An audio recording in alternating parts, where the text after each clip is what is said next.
Amém, Deus. Pode assentar, fique à vontade.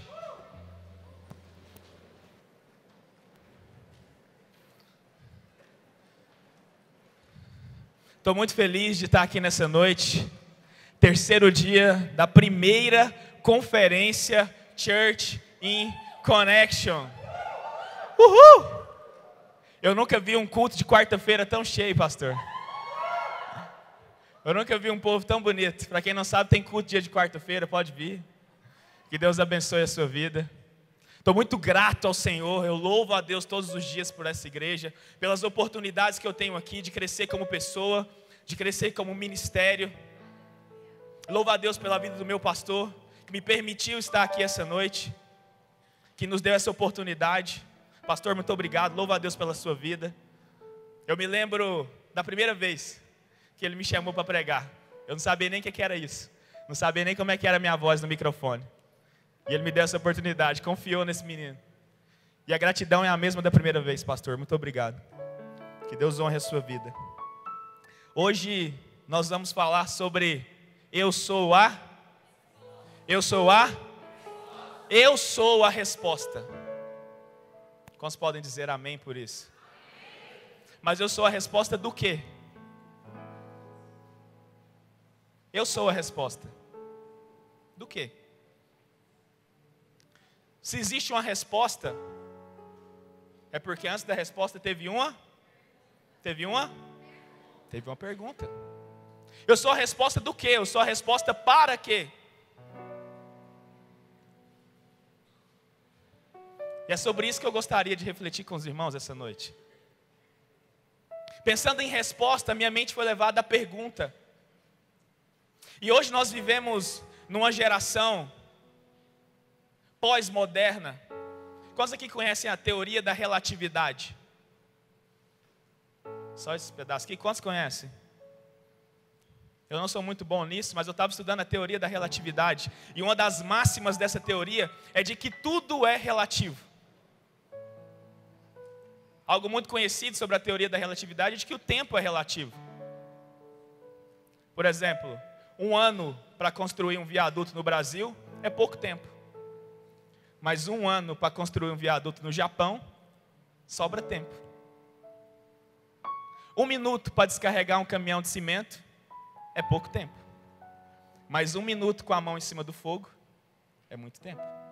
Então o tempo é relativo. E hoje nós vivemos uma teoria da relatividade ideológica, chamada pós-modernidade. A era pós-moderna, essa era em que nós vivemos. E uma das máximas da teoria do tempo da pós-modernidade é de que tudo é questionável. Nada é absoluto. Tudo não só pode, como deve ser questionado. Quem faz faculdade aqui pode me ajudar nisso. É o que os professores mais pregam, sobretudo de humanas. Tudo não só pode, como deve ser questionado. Nenhuma verdade é absoluta. Nada é concreto. Tudo pode ser questionado. E eu entrei em crise com isso. Porque para mim eu sou muito firme, pé no chão. Eu comecei a perguntar sobre isso, trazer isso para o contexto de igreja, trazer isso para o contexto de Jesus. Eu achei um vídeo no YouTube, não sei quantos já viram, está disponível lá. E esse vídeo faz uma pesquisa mais miscigenada de todas, com vários tipos de pessoas. E a pergunta dessa pesquisa é: como você vê o cristão? E quem é Jesus para você? Só pergunta isso. E eu fui assistir esse vídeo e saí em crise. Mais uma das minhas crises ideológicas. E dentre as respostas que me chamaram a atenção, eu listei algumas. O cristão é um hipócrita. O cristão é um doente mental. O cristão é alguém que precisa de ajuda urgente. O cristão é um racista. O cristão é alguém que precisa crer em algo para sobreviver. E Jesus? Jesus é um cara legal. Jesus foi um filósofo. Não, na verdade, Jesus nunca existiu. Jesus é um folclore capitalista para tirar dinheiro do povo. E a última, que mais me chocou. Questionado sobre quem é Jesus, um jovem disse: eu gosto muito de maconha. Maconha me relaxa, maconha me tira da realidade. É o que eu gosto, é maconha. E um jovem bem apresentado, erudito: eu gosto de maconha. Maconha é a minha fuga da realidade. E eu acredito que Jesus, para algumas pessoas, é a sua maconha. Jesus, uma boa definição para ele seria válvula de escape. Eu prefiro a maconha. Tem gente que prefere Jesus.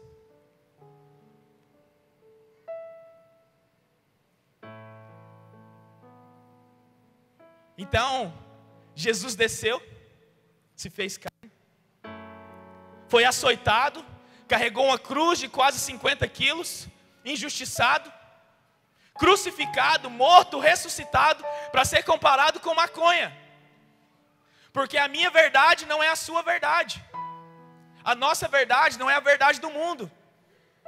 Porque nós vivemos na era pós-moderna. E na era pós-moderna tudo é questionável. O que é certo para mim não é certo para você. O que é certo para você não é certo para mim. Fica com a sua verdade que eu fico com a minha. Muito obrigado. Você prefere Jesus, eu prefiro maconha. E está tudo certo. E hoje Jesus foi submetido a uma série de interpretações. Eu tenho a interpretação que eu quero. Eu acho o que eu quiser. Isso me deixou em crise. Mas eu parei para pensar. E essa pesquisa, apesar de ter sido repaginada, ela não é nova. Ela já foi feita pelo próprio Jesus, de uma forma um pouco menos limitada, mas com respostas muito mais seguras. Mateus capítulo 16, depois de ter multiplicado os pães 2 vezes, os judeus ainda pedem sinais miraculosos. Então Jesus vira para os discípulos e diz: quem o povo diz que eu sou? Mateus 16 a partir do 13. Quem o povo diz que eu sou? Quem é Jesus para esse povo? E os discípulos começam a responder. Respostas um pouco mais suaves, porém ainda assim ofensivas. Olha, alguns dizem que o Senhor é Elias. Outros dizem que o Senhor é João Batista, reencarnado. Outros dizem que o Senhor é Jeremias, ou talvez algum dos profetas. Então Pedro, tomado pelo Espírito Santo naquela hora, ele dá um pulo na frente dos discípulos e diz: tu és o Cristo, o Filho do Deus vivo. E Jesus diz: muito bem, Pedro, não foi carne nem sangue que te revelou, mas o meu Deus que está no céu. Eu sou o Cristo, o Filho do Deus vivo.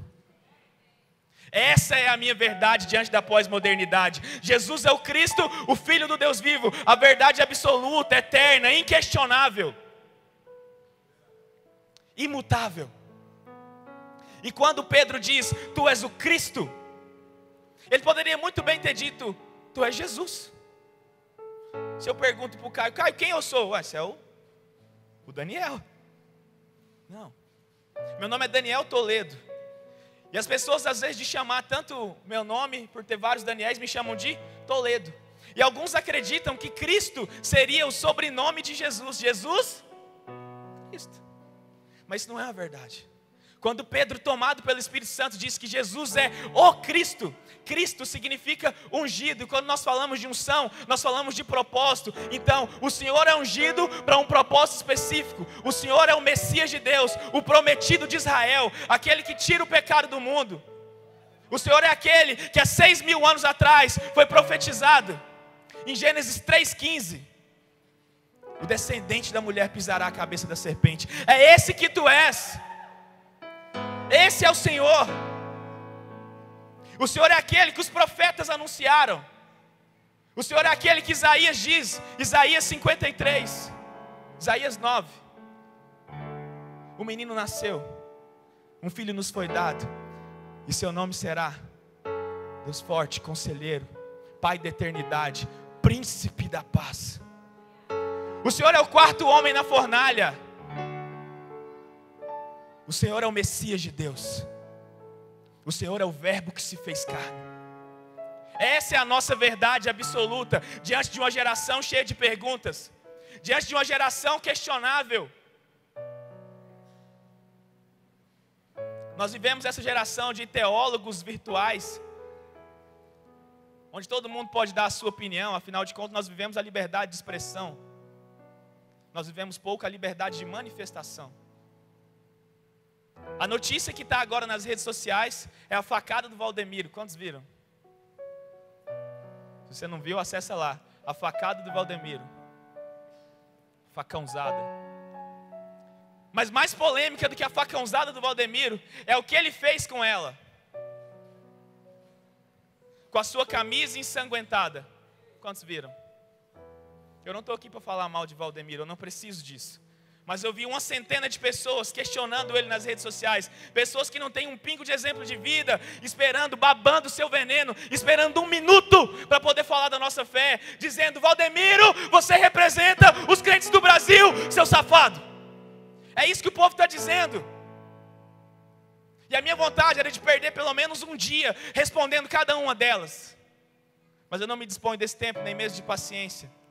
Mas eu não preciso falar mal do Valdemiro, porque a minha verdade é imutável. Eu não sou carente de pastor, eu não sou carente de discipulado. Eu tenho o meu pastor, eu tenho o meu conselheiro, eu tenho aquele que me acompanha. Eu não preciso esperar o tropeço do pastor dos outros para poder falar mal dele, para poder pôr minha fé em xeque. Pensando bem, a igreja vai de mal a pior. Pensando bem, nada está dando certo mesmo. Pensando bem, Cristo tem que voltar logo, senão todo mundo vai se perder. Eu não preciso disso. Eu tenho o meu pastor. Eu tenho o meu pastor. E eu sei o que ele prega. Sabe o que ele prega? Que não é o sangue do Valdemiro que cura, é o sangue de Jesus que tira o pecado do mundo. É isso que ele me prega. E eu dou ouvido ao que ele diz, e não ao lado ruim. Eu não preciso disso. Misericórdia dos que precisam. Eu não preciso. O que eu acho, o que eu tenho visto, é que nós temos olhado para a direção errada. Nós temos olhado muito o lado ruim da moeda. Tem muita gente ruim, tem muita gente negociando a fé, tem muita gente usurpando pessoas, mas também tem muita gente boa, tem muita gente que está fazendo certo. Por que você não olha para quem está fazendo certo? Por que você não olha para quem está permanecendo? E é sobre isso que eu quero falar. Para parecer uma pregação de verdade, abre comigo em Números capítulo 21.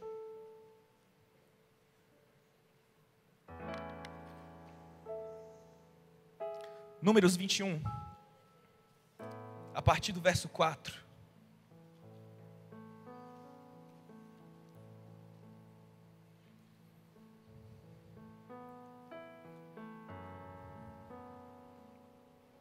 Números 21, a partir do verso 4. A serpente de bronze. Partiram eles do monte Or pelo caminho do mar Vermelho, para contornarem a terra de Edom. Mas o povo ficou impaciente no caminho, falou contra Deus e contra Moisés, dizendo: por que vocês nos tiraram do Egito para morrermos no deserto? Não há pão, não há água, e nós detestamos essa comida miserável. Se não tinha pão, como é que ele questionava a comida? Tudo bem. Então o Senhor enviou serpentes venenosas que morderam o povo, e muitos morreram. O povo foi a Moisés e disse: pecamos quando falamos contra o Senhor e contra você. Ore, pedindo ao Senhor que tire as serpentes do meio de nós. Moisés orou pelo povo, e o Senhor disse a Moisés: faça uma serpente e coloque-a no alto de um poste. Quem for mordido e olhar para ela, viverá. Moisés fez então uma serpente de bronze e a colocou num poste. Quando alguém era mordido pela serpente e olhava para a serpente de bronze, permanecia vivo. Quantos podem dizer amém por isso? O povo está no meio do deserto. Já tinha sido liberto do Egito. Se você ler um pouco antes no capítulo, eles tinham acabado de derrotar um certo povo, estava vindo de uma vitória. E deserto sempre fala de provação, né? E eles estavam vindo de uma vitória, e de repente eles começam a ficar impacientes, começam a murmurar, começam a olhar para o lado errado.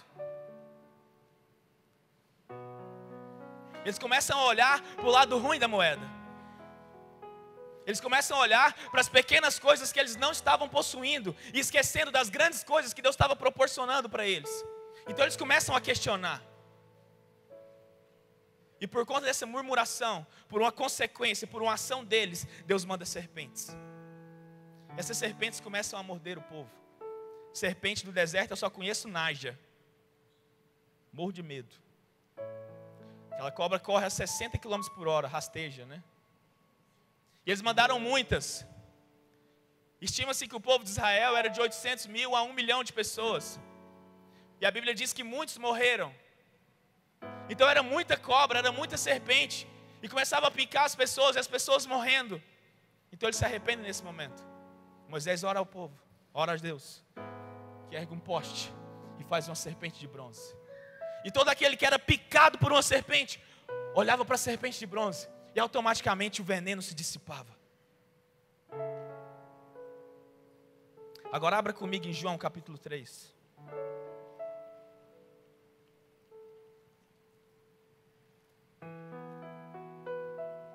João capítulo 3, a partir do verso 14.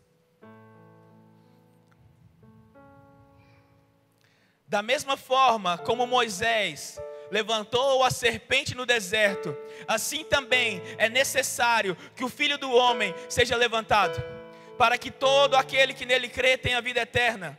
Porque Deus tanto amou o mundo, que deu seu Filho unigênito, para que todo aquele que nele crê não pereça, mas tenha vida eterna. O tema da minha mensagem hoje é esse: fixe os seus olhos. Como eu disse, eu creio que nós estamos olhando para a direção errada.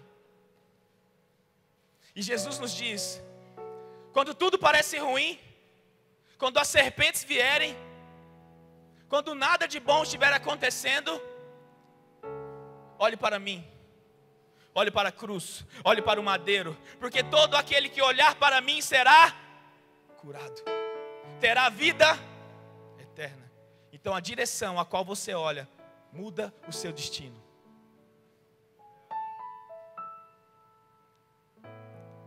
A Bíblia diz que os olhos são a candeia da alma.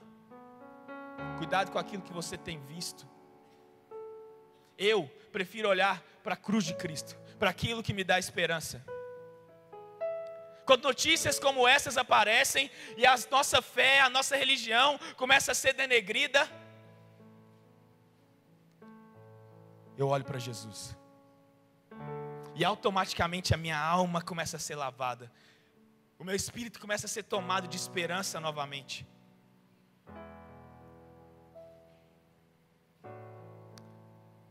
Pare de procurar respostas aonde só tem perguntas.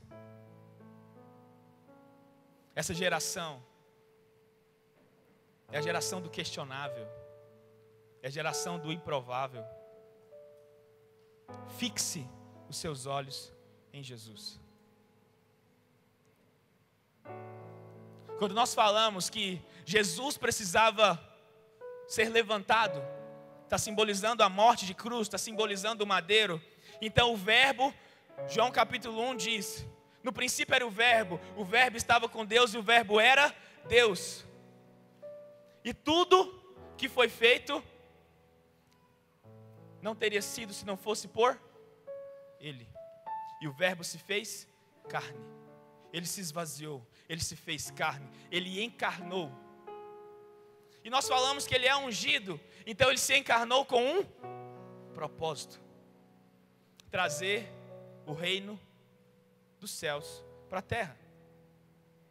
Ele veio trazendo o reino, Ele veio com a bandeira,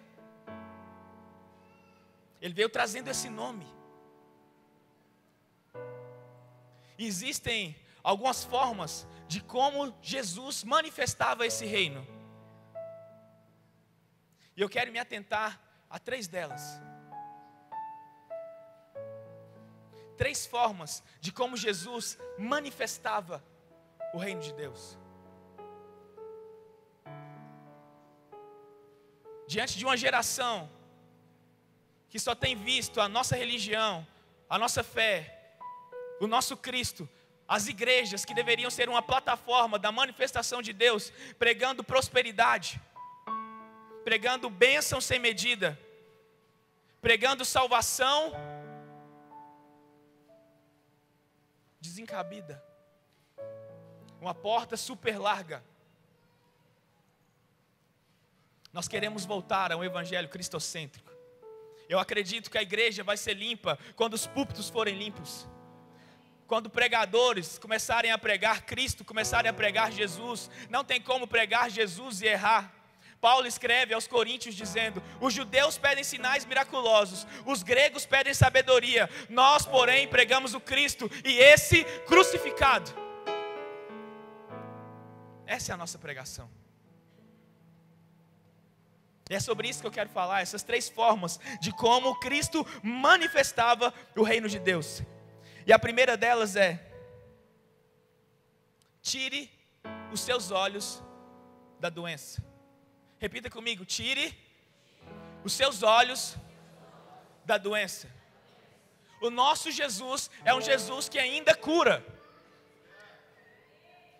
Nós caímos no extremo onde nós só íamos para a igreja atrás de cura, pote ungido, pano ungido, cajado ungido, tapete ungido, vassoura ungida. Por quê? Porque eu quero a cura, porque eu quero a bênção. Não, meu Deus, isso é neopentecostalismo, para com isso. Então nós corremos para um outro extremo, onde parece que Jesus não cria mais, não cura mais. Onde nós oramos e no final, para parecer mais bonitinho, nós dizemos assim: Senhor, mas que seja feita a tua vontade. Eu não estou dizendo que a vontade dele não deve ser feita, mas que você deve orar com fé. Se ele vai fazer ou não, é da parte dele. Eu devo orar com fé. Porque Isaías 53, falando acerca do Messias, diz: mas ele foi transpassado, e o castigo que nos traz a paz estava sobre eles, e pelas suas pisaduras nós fomos sarados. Eu devo orar com fé, porque a palavra do Senhor me afirma que eu devo lançar sobre ele o desejo do meu coração. Se ele vai fazer ou não é um problema dele. Eu vou clamar, eu vou orar, eu vou pedir. E eu creio que o meu Jesus ainda é um Jesus que cura. E tem uma cura que me chama muita atenção nas Escrituras, conhecida por muitos, se chama a mulher do fluxo de sangue. Nós não sabemos o seu nome, ela é reconhecida dessa maneira. A mulher do fluxo de sangue. Ela é reconhecida pela sua doença. Ela é reconhecida pela sua fragilidade, pela sua deficiência. E talvez você esteja aqui hoje e você seja taxado pela sua deficiência, pela sua doença, pela sua fragilidade. Mas Jesus pode mudar isso. Conta-se na Escritura que essa mulher sofria há 12 anos de um fluxo de sangue. Tinha gastado todo o seu dinheiro, toda a sua esperança em médicos. Já estava quebrada, não somente financeiramente, mas quando a mulher estava com fluxo de sangue naquela época, ela era considerada impura. Então ela estava há 12 anos impura. Ela não poderia sair em público, ela não poderia se relacionar, porque quem tocasse nessa mulher era considerado impuro. Então ela era excluída da sociedade, provavelmente numa prisão domiciliar, feita por ela mesma, para não ser condenada, para não ser acusada.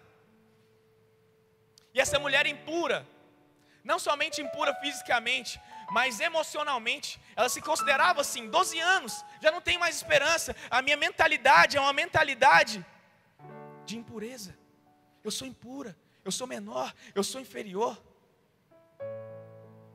E essa era a realidade dessa mulher. E de repente ela ouve dizer que um certo Jesus, o Cristo, passaria por ali.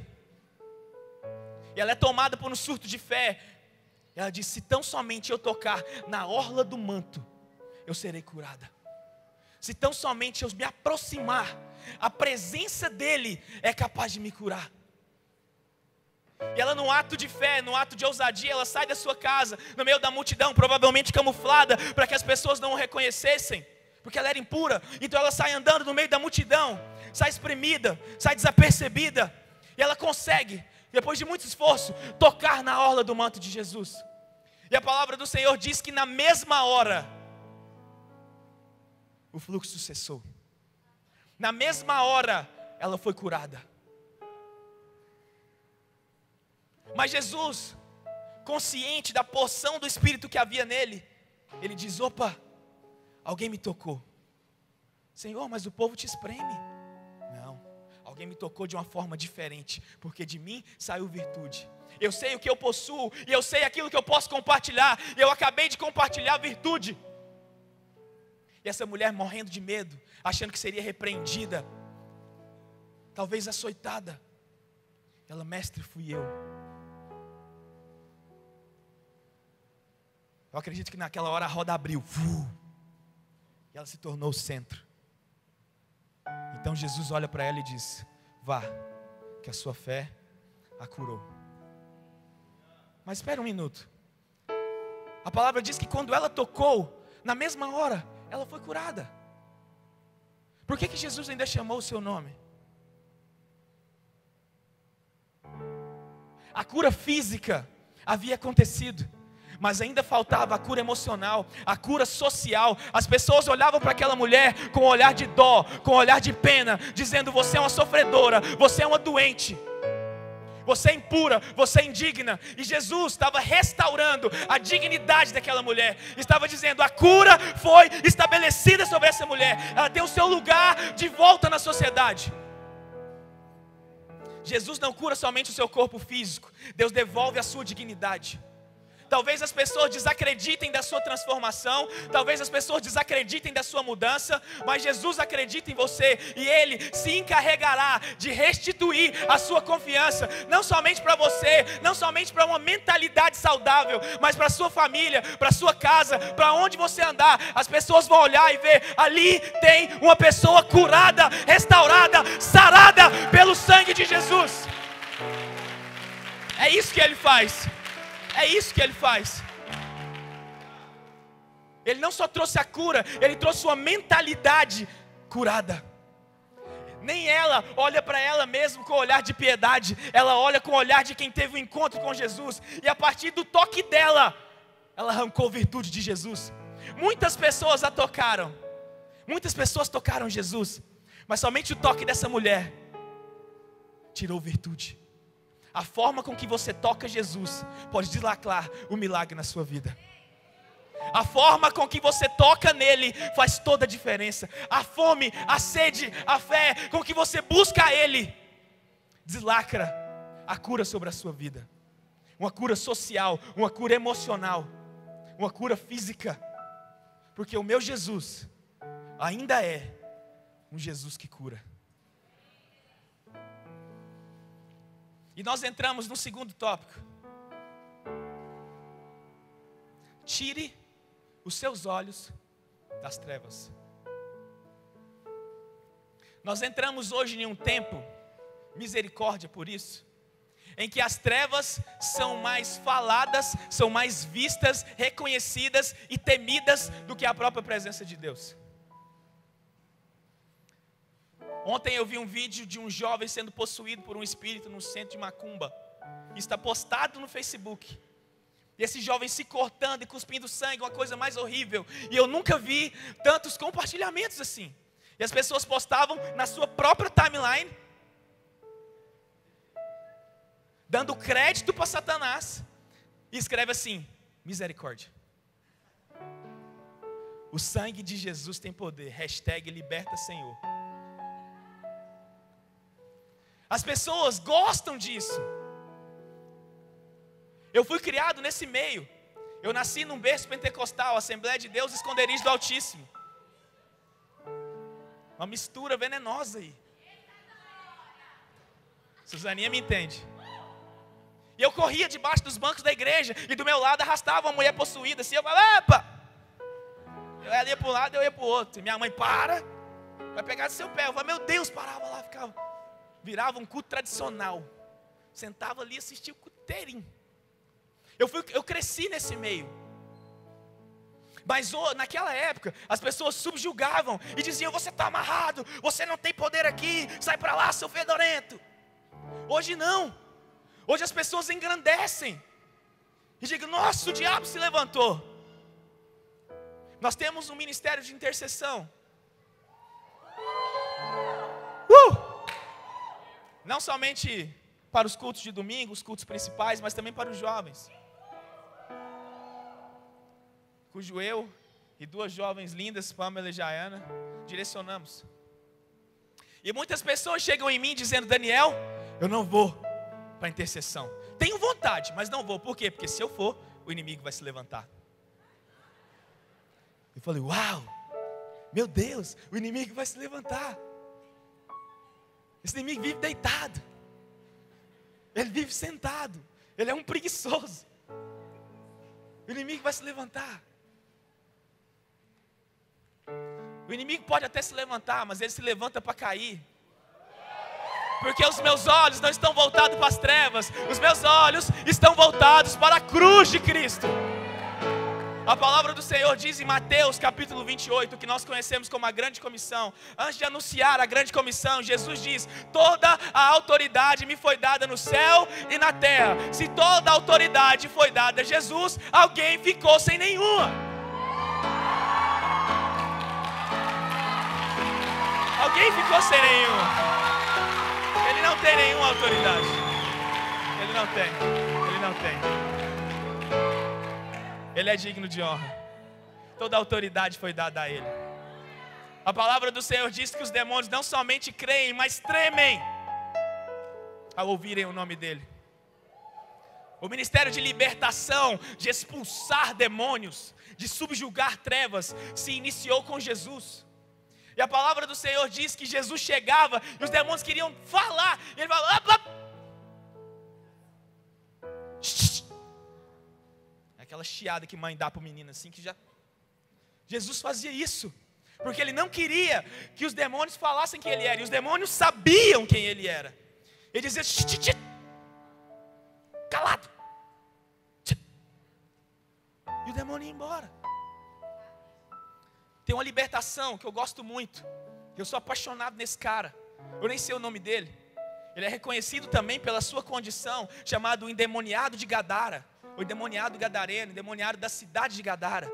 Eu sou apaixonado nesse cara, porque ele é o cara mais fast food da história. Jesus sai do lugar, enfrenta uma tempestade louca, para chegar até uma pessoa, para chegar até esse cara. Segura essa: Jesus faz do possível o impossível para te alcançar. E ele sai diante dessa tempestade, ele encontra esse demoniado de Gadara. A palavra diz que não tinha algemas, que não tinha homens, que não tinha nada que prendesse aquele cara, que aquele demônio era perigoso, era violento, era aquele que manifesta aqui e você corre para lá. E Jesus chega lá, e ele já grita de longe: o que é que a gente tem contigo? Me deixa em paz, eu estou do outro lado do planeta. Você vem aqui me expulsar.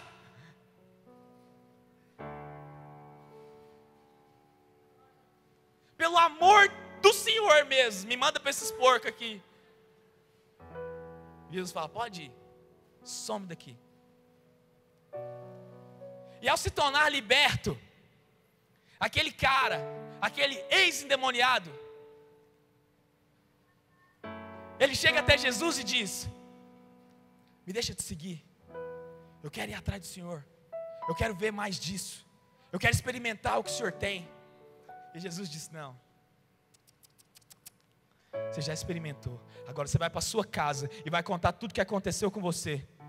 E esse cara se tornou um evangelista de um piscar de olhos. Ele saiu contando: existe um Jesus chamado Cristo Nazareno que me libertou, e até os demônios têm medo dele. E a palavra do Senhor diz que ele contou não somente para sua família, mas por toda uma Decápolis, ou seja, as 10 cidades-estado grega. Ele se tornou um pregador do evangelho em 10 segundos, contando a sua própria experiência, a sua própria libertação. Deixa eu te dizer algo: a sua experiência vai motivar a fé de muitos.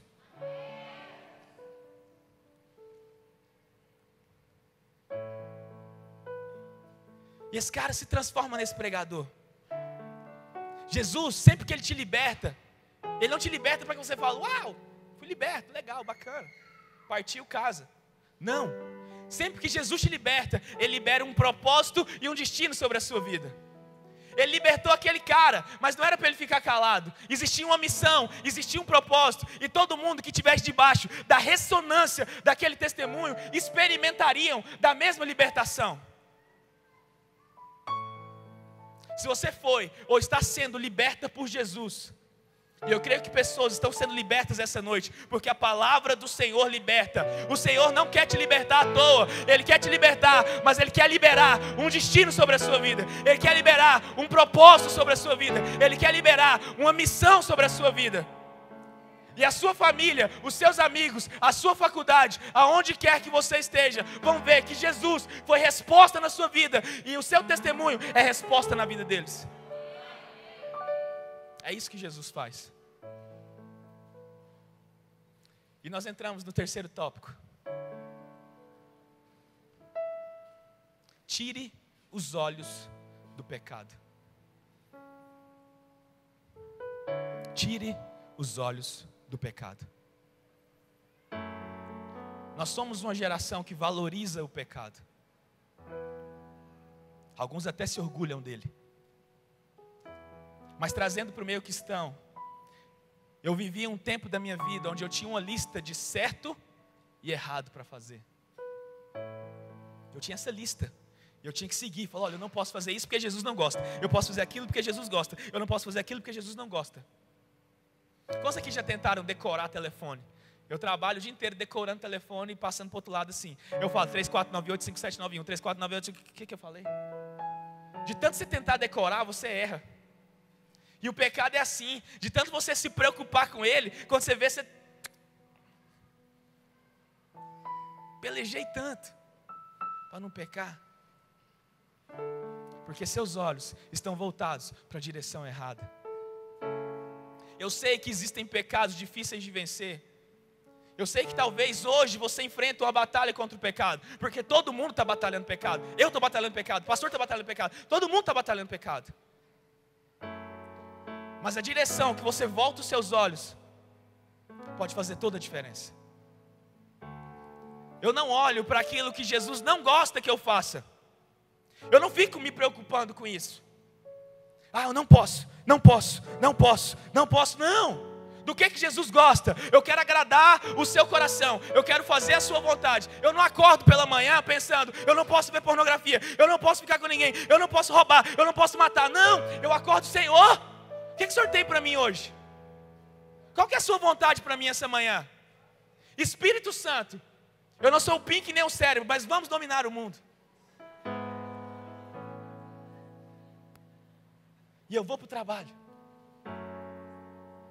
Dominei o meu pequeno mundo. Eu não olho para o pecado, eu fixo os meus olhos na cruz.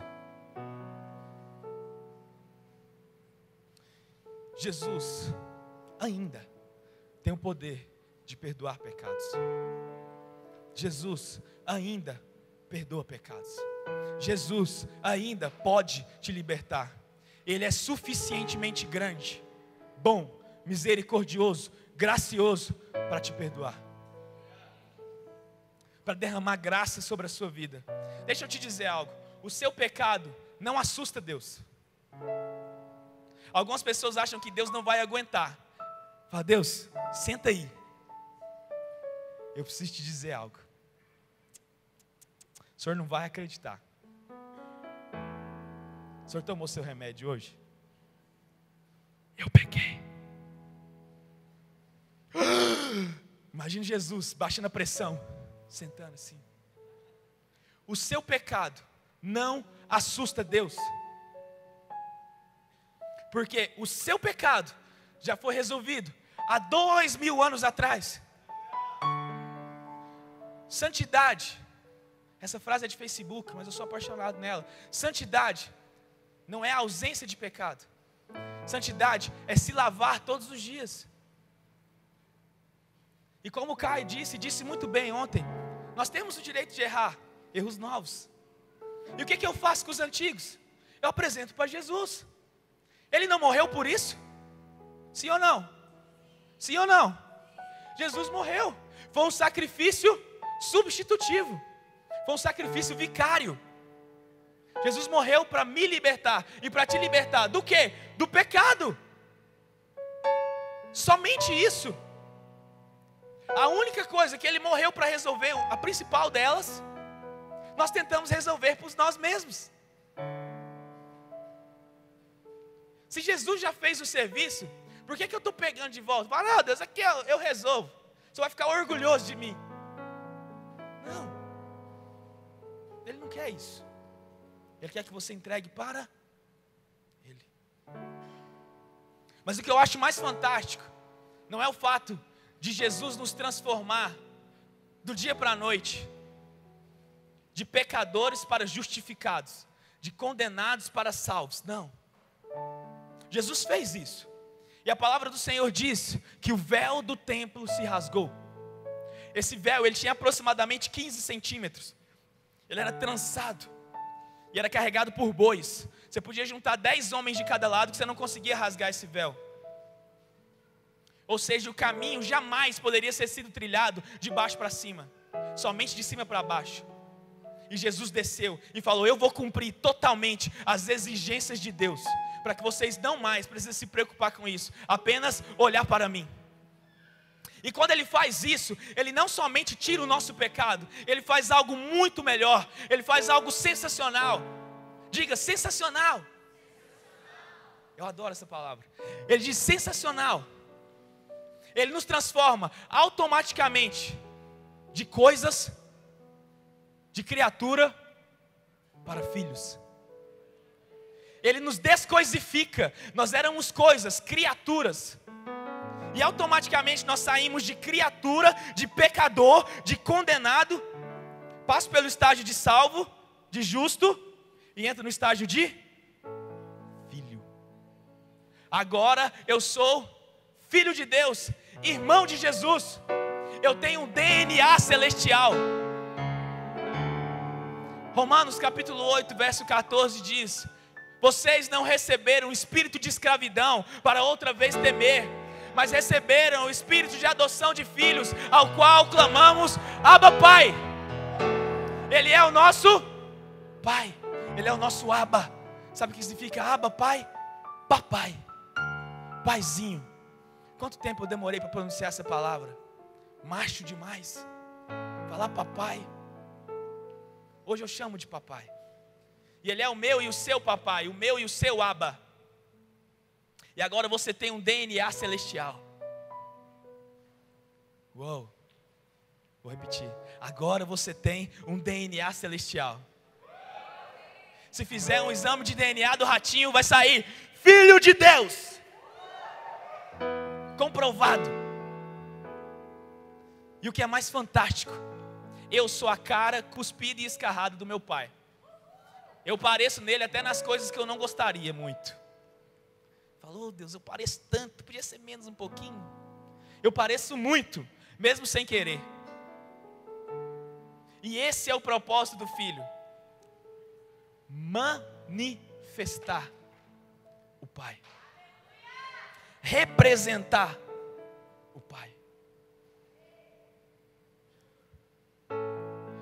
Romanos capítulo 8, verso 19 diz: a criação aguarda com grande expectativa, não a ordenação, não o cargo eclesiástico, não o título, aguarda com grande expectativa a manifestação dos filhos de Deus.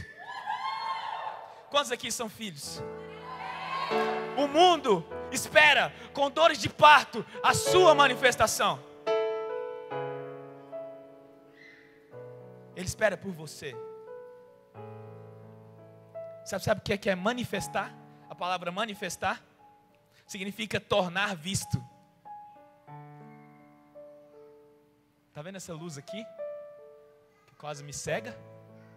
Essa luz, que era focada somente em Jesus, durante o decorrer da história, a partir do momento que Ele te adotou como filho, que derramou um DNA celestial sobre o seu sangue, sobre a sua vida, a partir de agora, existem duas luzes: a luz de Jesus e a sua luz. E juntamente com Ele, você se torna a resposta para essa geração. Existem locais que eu não vou entrar, Só você pode entrar. Existem pessoas que eu não vou conhecer, só você conhece. E agora, Jesus meio que passa a tocha. Eu fui a resposta na sua vida, para que você se torne a resposta na vida de outro. Eu me revelei a você, para que você me revele para outro. Eu me manifestei a você, para que você se manifeste a outro. Jesus foi assunto aos céus, mas deixa eu te dizer algo. Atos 2 já aconteceu. Jesus foi e disse: eu não vos deixarei órfãos, eu vos deixarei com um semelhante a mim. E nós fomos tabernaculados, possuídos, tomados pelo Espírito Santo de Deus. E agora nós temos a obrigação, o dever, a missão de nos manifestar. Daniel, mas eu não sou evangelista, eu não sou missionário, eu não sou profeta, eu não sou pregador. Isso é uma consequência da sua manifestação. Deus aguarda a manifestação dos filhos. Os discípulos entenderam muito bem isso. Eu já vou encerrar. Enquanto o louvor se posiciona, por favor. Os discípulos entenderam muito bem isso. Atos capítulo 2. Pedro e os demais discípulos são cheios do Espírito Santo. E Pedro começa a pregar com ousadia. Atos capítulo 3. Pedro e João saem na hora 9 para orar. Eles vão em direção ao templo. E caminhando no caminho da roça, eles encontram um coxo de nascença. E eles já entendiam que a criação aguardava a sua manifestação. Então ele olha para aquele coxo e diz: ei, olha para mim, olha para nós. Nós precisamos de uma geração, não que aponta o erro do outro, mas que bate no peito e diz: olha para mim, olha para mim, olha o que eu estou fazendo, olha a minha conduta. Você quer entender como ser um cristão? Olha para mim. Você quer entender como ser um filho? Olha para mim. Você quer entender como ser um bom esposo? Olha para mim. Você quer entender como agradar a Deus? Olha para mim. Daniel, mas tem muito crente que não presta. Olha para mim. E após dizer isso, a palavra diz que o coxo olhou para eles, esperando receber alguma quantia em dinheiro. Eles disseram: eu não tenho prata nem ouro, mas aquilo que eu tenho, eu te dou. No nome de Jesus, o Cristo Nazareno, levanta e anda. E a palavra diz que naquele mesmo momento, os seus tornozelos ficaram fortes e eles se levantaram. É isso que a criação espera de mim e de você, que você se manifeste. Daniel, então eu tenho que orar para os enfermos? Sim, também. Mas ser exemplo no seu trabalho já é uma forma de manifestação. Ser um bom pai de família já é uma forma de manifestação. Ser um bom filho, obediente aos pais, honrar os seus pais, os seus pastores, já é uma forma de manifestação.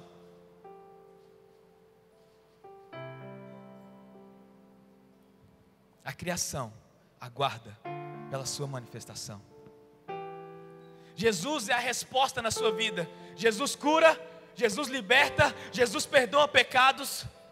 Jesus é o mesmo ontem, hoje, sempre. E Ele faz tudo isso para você. Ele enfrenta uma tempestade para te encontrar, para que você entenda que você é filho. E quando você sabe quem é, você sabe o que você tem que fazer. E como filho, você tem que se manifestar. Você tem que se tornar visível e apontar para aquele que te libertou. Essa é a sua missão. Apontar para Jesus. Essa é a sua missão. Eu queria que você se colocasse de pé nessa noite. Eu quero orar com você e por você. Enquanto nós cantamos uma canção, eu quero encerrar com essa história que me marca muito. São poucas as vezes que eu leio sobre ela, que eu estudo sobre ela e eu não termino em lágrimas. Talvez alguns já tenham escutado. mas eu sinto de liberar ela novamente.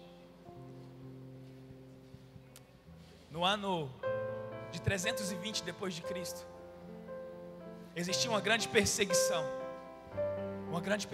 contra os cristãos. E existiam cristãos em todas as esferas da sociedade, no meio da política, no meio da erudição, no meio do exército romano. E naquela época, o imperador liberou um decreto: vocês devem adorar o imperador. Vocês podem prestar o culto que vocês quiserem a outros deuses, não tem problema, nós temos muitos, mas vocês devem adorar o imperador. E chegando numa determinada cidade, o governador daquela cidade, sabendo do decreto, chama esse pelotão, e ele descobre que haviam cristãos infiltrados no pelotão romano.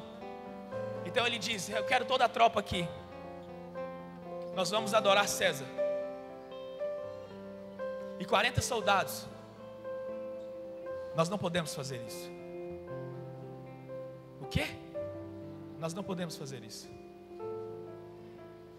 Vocês estão entendendo o risco que vocês estão correndo? Adore a César. Nós não podemos fazer isso. Vocês serão açoitados e presos. Não tem problema.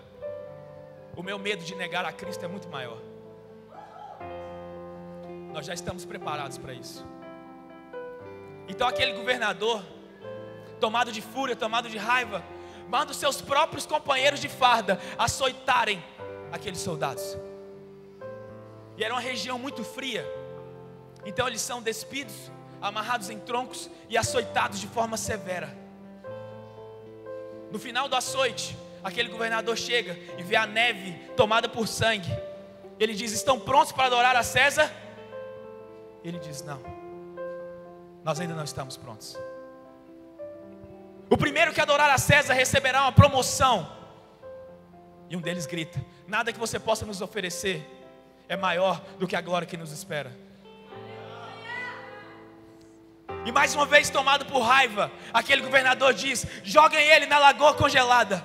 Então pega esses 40 soldados açoitados, ensanguentados, e conduzem eles para uma lagoa. E o frio era de cortar as bochechas. Então esses 40 soldados, tomados pelo Espírito, prontos para se tornarem mártires, eles começam a cantar: 40 soldados de Cristo, 40 soldados fiéis, 40 soldados de Cristo, 40 soldados fiéis, 40 soldados de Cristo, 40 soldados fiéis. Na tentativa de fazê-los desistir, o governador pega banheiras de água quente e coloca do lado de fora e fala: vem, desistam, vocês ainda podem sobreviver. E eles não param de cantar: 40 soldados de Cristo, 40 soldados fiéis, 40 soldados de Cristo, 40 soldados fiéis. Um daqueles que estavam do lado de fora começou a falar: Senhor, Senhor, eu estou vendo uma espécie de anjo, de espírito, pairando sobre a cabeça deles, com roupas estendidas sobre as mãos, pronto para entregá-los. E eles olham e falam: você está ficando louco por causa do frio. E o coro continua: 40 soldados de Cristo, 40 soldados fiéis. E naquele momento, um daqueles soldados desiste, não aguenta mais. Ele sai correndo fora do rio, todo ensanguentado, pula nessa banheira quente. E devido ao choque térmico, ele convulsiona e morre na hora. Então eles começam a cantar: 39 soldados de Cristo, 39 soldados fiéis, 39 soldados de Cristo, 39 soldados fiéis. Aquele soldado que viu os anjos tem uma revelação de Jesus. Ele tira a sua farda, ele tira a sua roupa, e ele corre para o rio junto com seus companheiros. E eles voltam a cantar: 40 soldados de Cristo, 40 soldados fiéis, 40 soldados de Cristo, 40 soldados fiéis.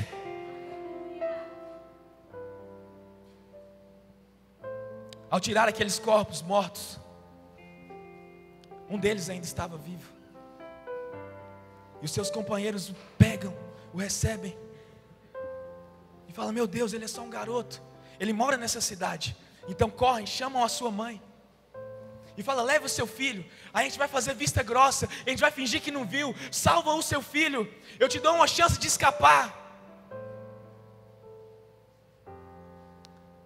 Ela fala: longe de mim tomar a coroa que lhe espera. E ela pega o seu filho com muita força e joga junto dos outros e fala: filho, que você não seja o último a se apresentar diante do Senhor.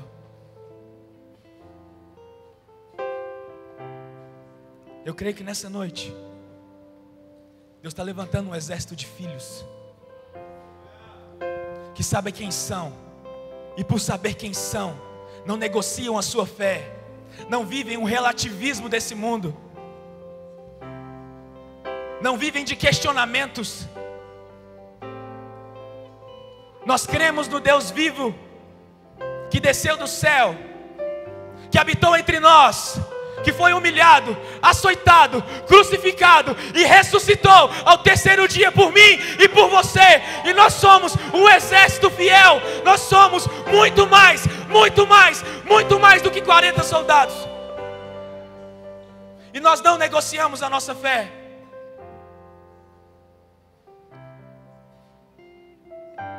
Enquanto nós cantamos uma canção, eu creio que hoje é o caminho de Emaús para muitos aqui. Eu creio que hoje é a estrada para Damasco de muitos aqui. O Senhor quer se revelar grande na sua vida. Ele quer revelar o Jesus que cura, o Jesus que liberta, o Jesus que perdoa, o Jesus que sara. Hoje é a sua estrada para Damasco. Hoje o convite para você é: entre na lagoa. Entre na lagoa.